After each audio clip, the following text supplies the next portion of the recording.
Scorpio, welcome to your just-in-time tarot reading. Now, if you're watching the Scorpio, trust there's a message here for you.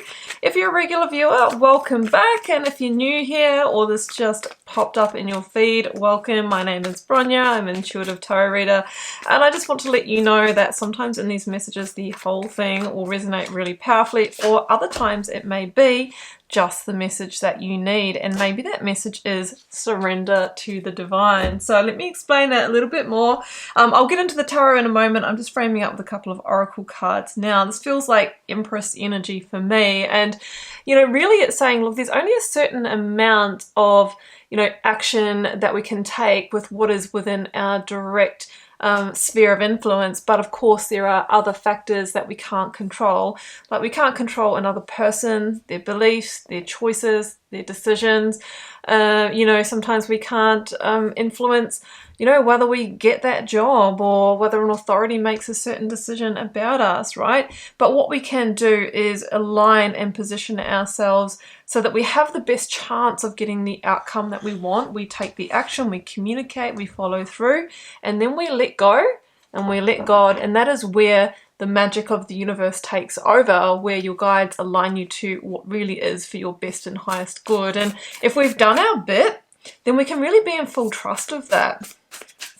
Okay, I will get you an oracle card from the Dream Gate Oracle. So kind of an ethereal oracle deck. I am really loving it. I just want that bottom card that's stuck. Right, here we go. Earthwalk, reorientation, collective wisdom, and natural healing. Yeah, I mean, I almost said that when I was reading this card. There could be a little bit of divine redirection here. Now, just because we really want an outcome, it might not be in our best and highest good. And where that happens, we trust that the universe will realign, will, divinely intervene and connect us with what is. And it's often not until hindsight that we look back, that we recognize that fact. So maybe there is a better option for you and you're being aligned to that. Surrender to the divine. Let's jump into the full tarot, Scorpio. I'm working with the Ethereal Alchemist Tarot. You know me, I love my beautiful indie decks, and this is my latest fave. So I'll pop a link down below, second link, if you'd like to get one for yourself. I just love the imagery. Okay, what have we got? The Nine of Wands. Okay. This is very, very interesting in this reading, because the Nine of Wands is often for me a sustained sort of long-term struggle. Maybe 9 months for some of you, more like 9 years. Now, this could look like within one situation, or you might have cycled through a few sort of similar situations that end up at the same outcome. So an example would be, you're really looking for that beautiful, emotionally available, aligned life partner. And, although it might present like that at the start, it inevitably doesn't work out because maybe there isn't that true values-based alignment there.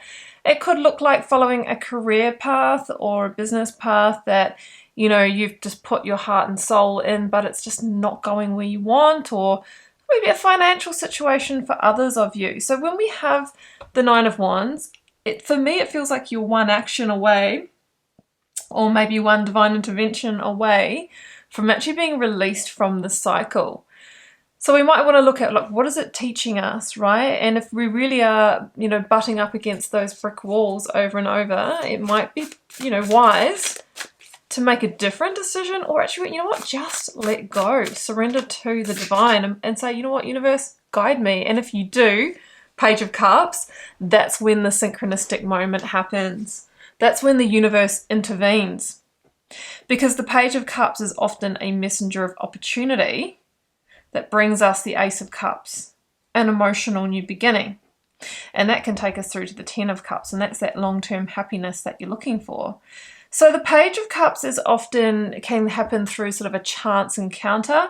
You're talking to somebody who's heard of another opportunity, or why don't you get in touch, that domino effect. Or you stumbling across something kind of happily, accidentally, that ends up being just the thing that you needed. So you could have an unexpected opportunity arise that will release you from that Nine of Wands pattern. Okay, and Temperance is here. You know, when I talk about divine redirection, you know, I'm looking at things like the Tower, and if you ask me what would be a soft divine redirection, it would be Temperance.